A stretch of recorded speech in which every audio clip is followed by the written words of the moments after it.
حضرت یوسف علیہ السلام کا واقعہ آج اختتام کو پہنچ رہا ہے۔ ابتدائی صورت کے اندر آپ حضرات کے سامنے ذکر کیا تھا کہ نبی کریم صلی اللہ علیہ وسلم سے سوال کیا گیا تھا کہ بنی اسرائیلی رہنے والے تو ملک شام کے ہیں اور مصر کے علاقہ میں کیسے آ گئے۔ یہ ایک تاریخی سوال تھا جو نبی کریم صلی اللہ علیہ وسلم کے سامنے کیا گیا تھا۔ ہمارے نبی سرور کائنات صلی اللہ علیہ وسلم نے ان کے مصر میں آنے کے واقعات کو اور آنے کی وجوہات کو تفصیل سے ذکر فرمایا تھا، جس کو سورۃ یوسف کی شکل کے اندر اللہ نے ہمارے نبی پہ نازل فرمایا تھا۔ تو اتنا تفصیل سے تو تورات کے اندر بھی مذکور نہیں تھا جتنی تفصیل اللہ رب العزت نے قرآن مجید کے اندر ذکر فرمائی۔ حضرت یوسف علیہ السلام کا بچپن کا زمانہ، پھر مصر کی منڈیوں میں فروخت ہونے کا زمانہ، پھر حضرت یوسف علیہ السلام کا جیل میں رہنے کا زمانہ، پھر حضرت یوسف علیہ السلام کا مصر کا بادشاہ بننے کا زمانہ، پھر حضرت یعقوب کی بینائی جانا، پھر ان کی بینائی کا واپس آ جانا، پھر ان کا یعنی حضرت یعقوب کا اپنے خاندان کے ساتھ مصر کی طرف آ جانا، یہ سارے واقعے آپ حضرات کے سامنے گزر چکے ہیں، اور آخری واقعہ جو ہے آج کی آیات میں ذکر کیا گیا ہے۔ ہمارے نبی سے سوال کیا گیا تھا، سرور کائنات صلی اللہ علیہ وسلم نے جواب دیا تھا کہ ملک شام سے جو بنی اسرائیلی ہیں مصر کی طرف جو آئے وہ اسی لڑکے کے، اسی نبی کے ذریعے آئے جس کو کنویں میں ڈالا گیا، اور حضرت یوسف علیہ السلام ہی واسطہ بنے مصر میں آنے کا۔ مفسرین نے لکھا ہے کہ حضرت یعقوب علیہ السلام کی جب بینائی لوٹ آئی اور آپ کی آنکھوں پر قمیض لگایا گیا حضرت یوسف کا، تو حضرت یوسف نے بھائیوں کو تیسرے سفر کے اندر یہ تاکید بھی کی تھی کہ آئندہ تم آنا تو سارے کا سارا خاندان کنعان کو چھوڑ کر مصر کی طرف آ جانا۔ علماء نے لکھا ہے کہ حضرت یوسف علیہ السلام نے 200 اونٹ روانہ فرمائے تھے، اور ان کے اوپر سامان بھی تھا، کپڑے تھے، دیگر اونٹ خالی بھی تھے، جس میں تاکہ وہ خاندان کا جتنا سامان ہے وہ اونٹوں پر لایا جا سکے، تو 200 اونٹ حضرت یوسف علیہ السلام نے بھائیوں کے ساتھ بھیجے تھے۔ تو حضرت یعقوب علیہ السلام اور آپ کا جو خاندان جو تھا ان کی تعداد علماء کرام نے مختلف لکھی ہے۔ بعض علماء فرماتے ہیں وہ پورا خاندان 72 افراد پر مشتمل تھا، اور بعض حضرات فرماتے ہیں وہ 93 افراد تھے گھر کے اور خاندان کے۔ بہرحال جب وہ مصر کے اندر داخل ہوئے، حضرت یوسف علیہ السلام نے ان کا بہترین استقبال فرمایا، اور شہر سے باہر نکل کر استقبال فرمایا۔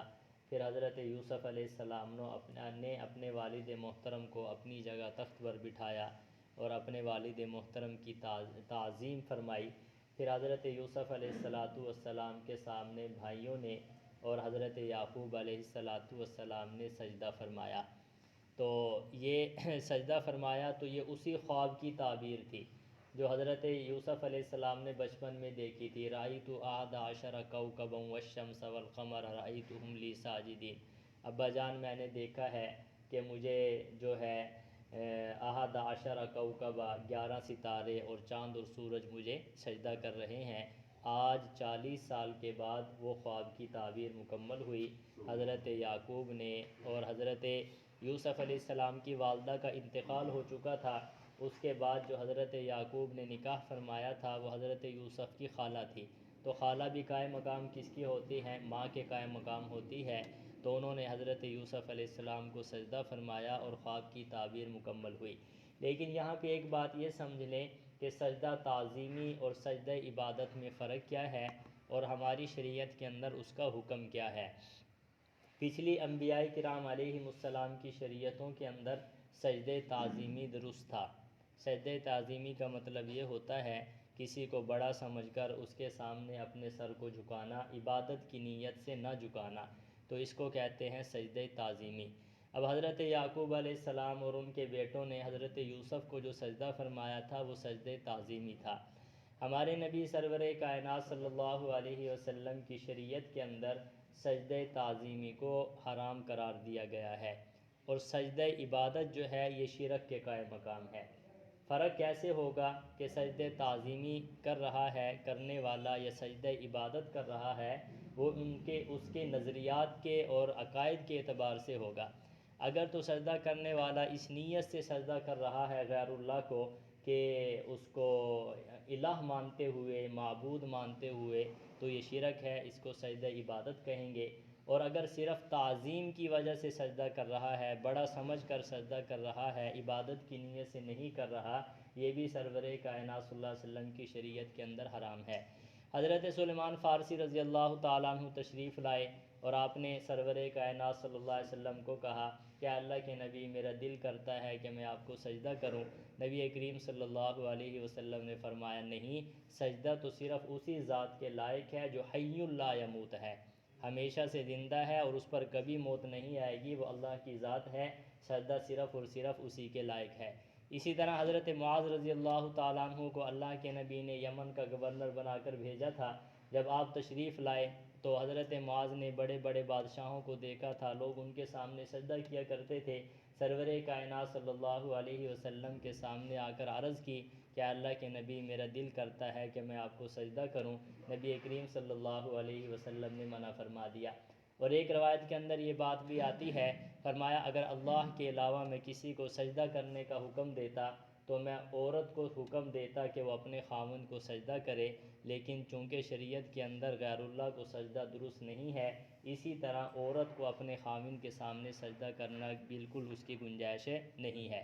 تو بہرحال سجدہ تعظیمی بھی ہماری شریعت کے اندر درست نہیں ہے، اور سجدہ عبادت تو یہ شرک کے قائم مقام ہے۔ پہلی شریعتوں کے اندر سجدہ تعظیمی کو علماء نے جائز قرار دیا تھا، جیسا کہ حضرت یوسف کے بھائیوں نے حضرت یوسف کو کیا فرمایا، سجدہ کیا تھا۔ تو بہرحال حضرت یوسف علیہ السلام نے ان کو وہاں پہ بٹھایا، بٹھانے کے بعد پھر آپ اندازہ لگائیں حضرت یوسف علیہ السلام کے مقام شکر کا اور مقام صبر کا، کتنی تکالیف برداشت کی، کنویں میں پڑے رہے، پھر مصر کی منڈیوں میں فروخت ہوتے رہے، پھر کیا ہوا کہ الزام لگ گیا، پھر جیل میں وقت گزارا ہیں، کتنے دکھ کے۔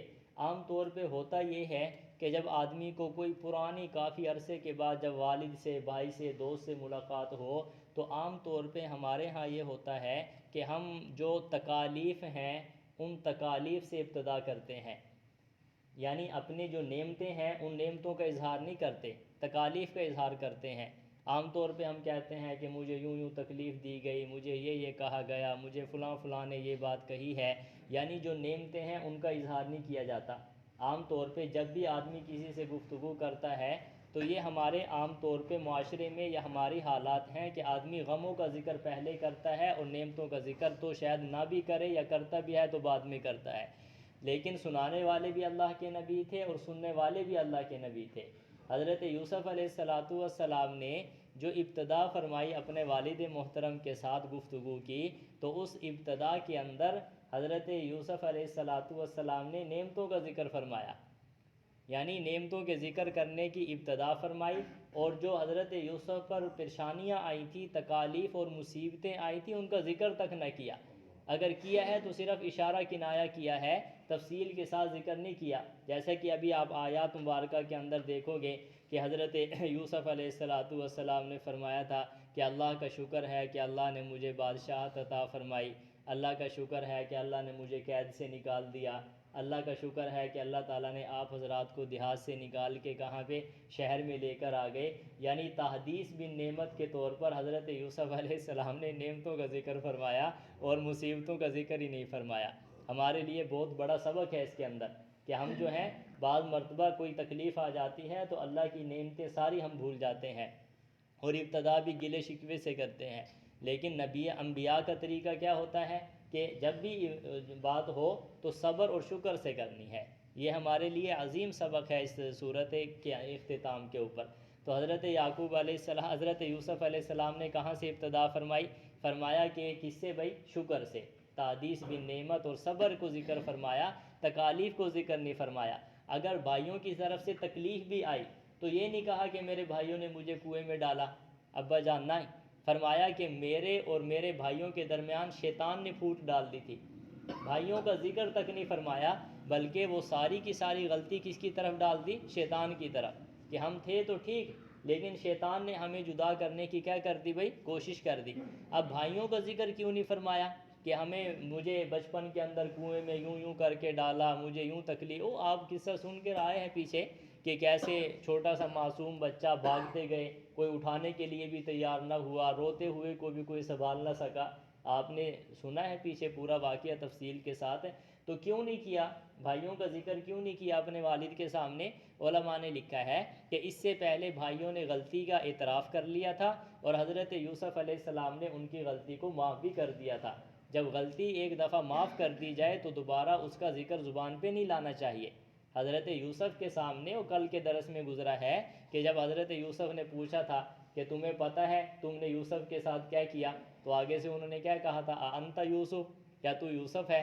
بہرحال انہوں نے غلطی کا اظہار کیا کہ بھائی جان ہم سے غلطی ہو گئی. حضرت یوسف علیہ السلام نے غلطی کو کیا فرما دیا تھا؟ معاف فرما دیا تھا. معلوم ہوا کہ ایک مرتبہ غلطی کو معاف کرنے کے بعد دوبارہ اس کا اظہار زبان پہ آنا ہی نہیں چاہیے، ایسا کہ حضرت یوسف علیہ السلام نے دوبارہ اس کا ذکر ہی نہیں فرمایا.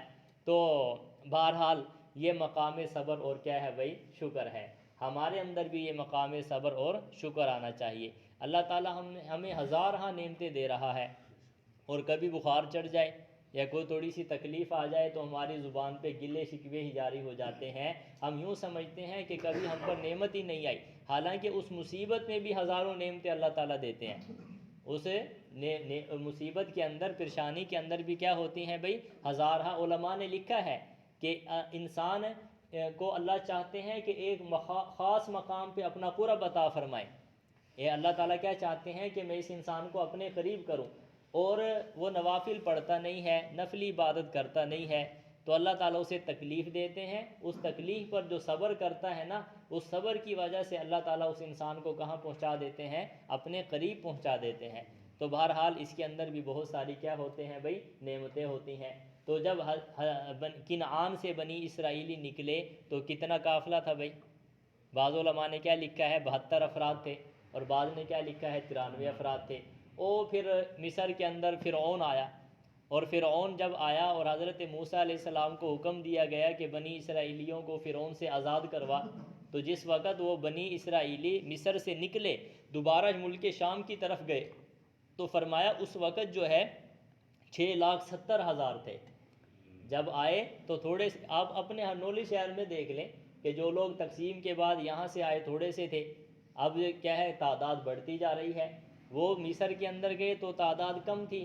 جب حضرت موسیٰ علیہ السلام کے زمانہ کے اندر نکالے گئے، حضرت موسیٰ علیہ السلام نے آزادی دلوائی، تو اس وقت ان کی تعداد کتنی تھی؟ فرمایا کہ 6,70,000 تھی.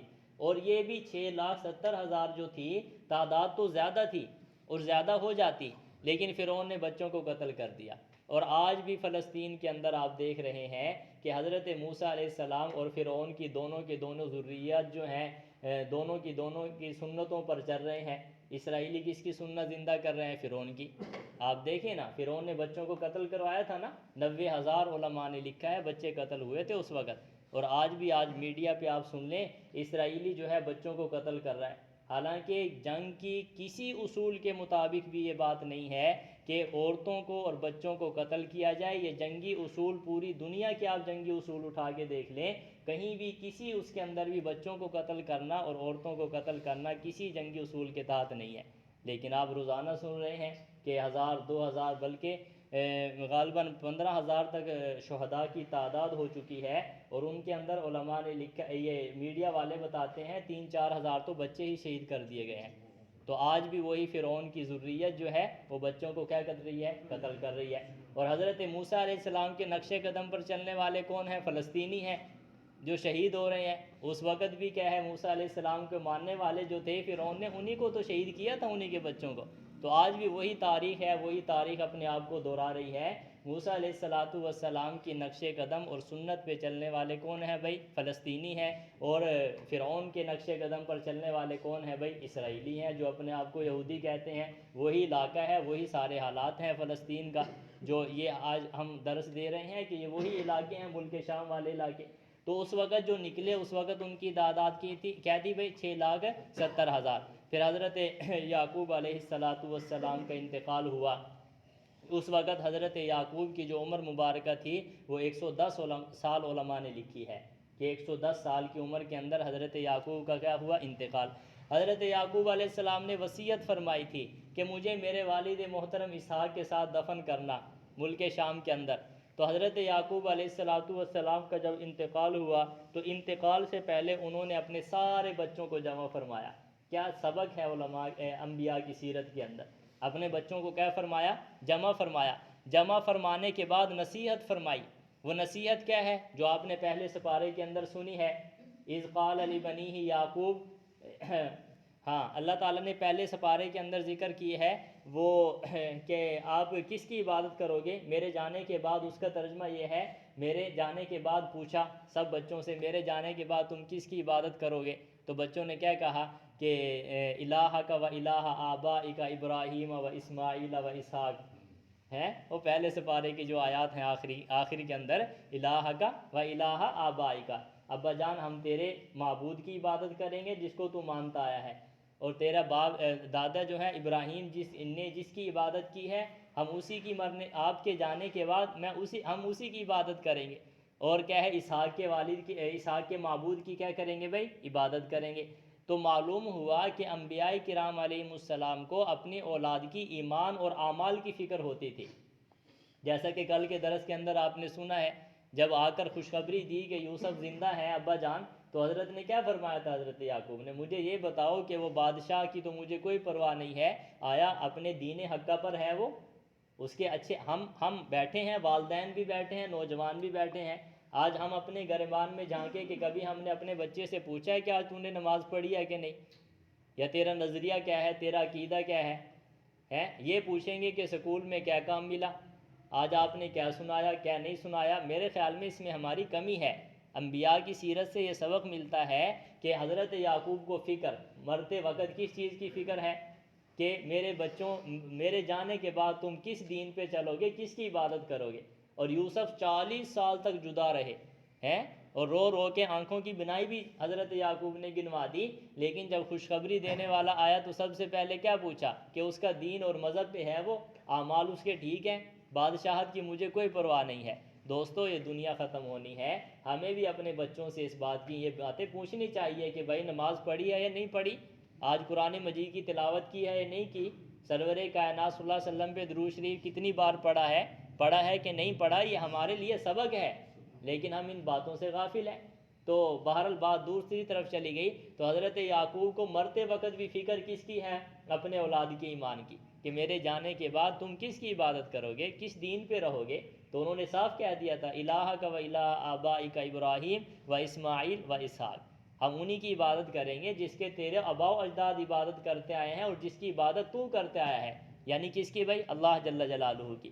تو حضرت یوسف علیہ السلام کا انتقال جب ہوا تو آپ کی عمر کتنی تھی؟ 120 سال۔ 120 سال کے اندر حضرت یوسف علیہ السلام کا کیا ہوا؟ انتقال ہوا۔ پھر آپ کو کہاں دفن کیا گیا؟ دریائے نیل کے قریب کیا ہے بھائی؟ حضرت یوسف علیہ السلام کو کیا کیا گیا؟ دفن کیا گیا۔ بعض علماء نے لکھا ہے کہ آپ کی 2 بیٹیاں تھیں، بعض علماء نے لکھا ہے کہ نہیں 2 بیٹے تھے اور ایک کیا تھی بھائی؟ بیٹی۔ جو بیٹی ہے پھر اس کا نکاح کس کے ساتھ ہوا؟ حضرت ایوب علیہ السلام کے ساتھ ہوا۔ تو اللہ تعالیٰ نے اس آیات میں ان باتوں کو کیا فرمایا ہے بھائی؟ ذکر فرمایا ہے۔ ترجمہ دیکھیے بات سمجھ آتی جائے گی۔ ارشاد فرمایا فلما دخلوا علی یوسف، جب داخل ہوئے یوسف پر، آوا الیہ ابویہ، ٹھکانہ دیا یوسف نے اپنی طرف سے اپنے والدین کو، وقال ادخلوا مصر انشاء اللہ آمنین، کہا تم داخل ہو جاؤ مصر میں انشاءاللہ امن کے ساتھ۔ تم مصر میں آ گئے، اب کس کے ساتھ داخل ہو گئے؟ امن۔ فرمایا کوئی پریشانی نہیں ہے، امن و امان ہے۔ ورفع ابویہ علی العرش، اور اٹھایا یوسف نے اپنے والد کو تخت پر۔ عرش کا معنی کیا کریں گے بھائی؟ تخت۔ یہاں سے ایک سبق ملتا ہے کہ اولاد چاہے جتنی بھی وہ ہو جائے، چاہے بادشاہ کیوں نہ بن جائے، نبی کیوں نہ ہو، لیکن والدین کی تعظیم ضروری ہے۔ حضرت یوسف علیہ السلام خود نیچے اور اپنے والد محترم کو کہاں بٹھایا بھائی؟ عرش پر بٹھایا۔ بچے بھی یہاں پہ بیٹھے ہیں ماشاءاللہ، تو ان سے بھی یہی عرض ہے کہ جن کے والدین زندہ ہیں ان کی تعظیم ضروری ہے۔ اب بادشاہ تھے ہیں، لیکن کیا فرمایا بھائی؟ اپنا تخت سے نیچے اترے، والد محترم کو اوپر بٹھایا تعظیم کرنا والدین کی کیا ہے بھائی ضروری ہے، بلکہ فرض کے درجے کے اندر ہے۔ ارشاد فرمایا وَخَرُّوا لَهُ سُجَّدًا، اور گر پڑے یوسف کے لیے اس حال میں کہ وہ سجدہ کرنے والے تھے۔ وہ 11 ستارے اور چاند اور سورج وہ سارے کے سارے حضرت یوسف کے سامنے کیا کر رہے تھے؟ سجدہ۔ اور سجدے سے کیا مراد ہے؟ سجدہ تعظیمی۔ میں اس لیے بار بار ذکر کر رہا ہوں سجدہ تعظیمی پچھلی شریعتوں میں جائز تھا، ہماری شریعت میں جائز نہیں ہے، کیونکہ موبائل میں ہم دیکھتے ہیں بعض لوگ دھوکہ دیتے ہیں ان آیات سے کہ دیکھو بھائی فلاں نے سجدہ کیا تو ہم بھی سجدہ کر رہے ہیں۔ نہیں، یہ پہلی شریعت کی بات ہے، ان کے ہاں سجدہ تعظیمی جائز تھا، ہماری شریعت کے اندر سجدہ تعظیمی کیا ہے بھائی؟ حرام ہے۔ ان چیزوں سے بچنا ہے، چاہے کوئی کتنا ہی اللہ والا کیوں نہ ہو، لیکن سجدہ صرف وہ کس کا حق ہے بھائی؟ اللہ۔ یہ اشرف المخلوقات، سب سے عظمت والی چیز انسان کے جسم کے اندر انسان کا چہرہ، اور یہ چہرہ صرف کس کے سامنے جھکنا ہے بھائی؟ اللہ کے سامنے جھکنا ہے۔ آگے ارشاد فرمایا وقال یا ابتی ھذا تاویل رؤیا من قبل، کہا یوسف نے اے میرے ابا جان یہ میرے خواب کی حقیقت ہے جو اس سے پہلے میں نے دیکھا تھا۔ شروع میں خواب دیکھا تھا۔ قد جعلھا ربی حقا، بے شک میرے رب نے اس خواب کو سچا کر دیا۔ وقد احسن بی اذ اخرجنی من السجن، اور اس نے مجھ پر احسان کیا جب کہ مجھے جیل سے نکالا۔ وجاء بکم من البدو، اور تمہیں دیہات سے لے کر آیا، من بعد، اس کے بعد، ان نزغ الشیطان بینی و بین اخوتی، کہ شیطان نے میرے اور میرے بھائیوں کے درمیان پھوٹ ڈال دی تھی۔ ان ربی لطیف لما یشاء، بے شک اللہ تعالیٰ باریک تدبیر کرنے والا ہے اس کام کے لیے جو وہ چاہتا ہے۔ انہ هو العلیم الحکیم، بے شک وہ علم والا بھی ہے اور حکمت والا بھی ہے۔ دیکھو کوئی گلہ نہیں کیا، یوں نہیں کہا ابا جان یوں ہو گیا، وہاں گر گیا فلاں، نہیں، بس اللہ کا شکر، اللہ کا شکر اور صبر کا ذکر۔ ابتدا ہی کس سے فرمائی بھائی؟ اللہ کے شکر کے ساتھ فرمائی۔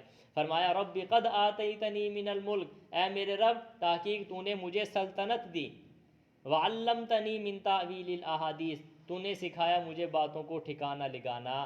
اللہ کا شکر ادا کر رہے ہیں کہ یا اللہ تو نے مجھے بادشاہت دے دی ہے، مجھے باتوں کو ٹھکانہ لگانے کا طریقہ بھی بتا دیا ہے۔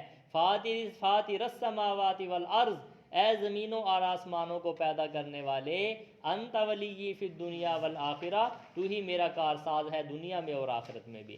پھر بھی رجوع کس کی طرف ہے بھائی؟ اللہ کی طرف ہے۔ بادشاہت مل گئی، بھائی مل گئے، والدین مل گئے، کس کی طرف رجوع ہے بھائی؟ اللہ کی طرف ہے۔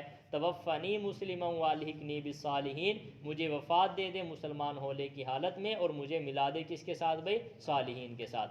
آخر میں حضرت یوسف کی یہی دعا تھی کہ اللہ دنیا سے جاؤں تو اسلام کی حالت کے اندر جاؤں، اور یہ دعا بھی ہمیں ہر وقت مانگنی چاہیے کہ اللہ ہمیں جو موت دے وہ کس کے ساتھ دے بھائی؟ ایمان کے ساتھ دے، اسلام کے پر دے، مذہب اسلام پر قائم رہتے ہوئے دے۔ علماء نے لکھا ہے جو آدمی یہ دعا کرتا ہے ربنا لا تزغ قلوبنا بعد اذ ہدیتنا وہب لنا من لدنک رحمہ انک انت الوہاب، فرمایا اس کا خاتمہ بالایمان ہوتا ہے۔ اور علماء نے یہ بھی لکھا ہے جو آدمی اپنی مسواک کی عادت بنا لیتا ہے، 5 نمازوں کے وقت مسواک کرتا ہے، سونے سے پہلے مسواک کرتا ہے، اور اٹھنے کے بعد سب سے پہلے مسواک کرتا ہے، فرمایا اس کی جو موت آئے گی اس کی زبان پر کلمہ ضرور جاری ہو جائے گا۔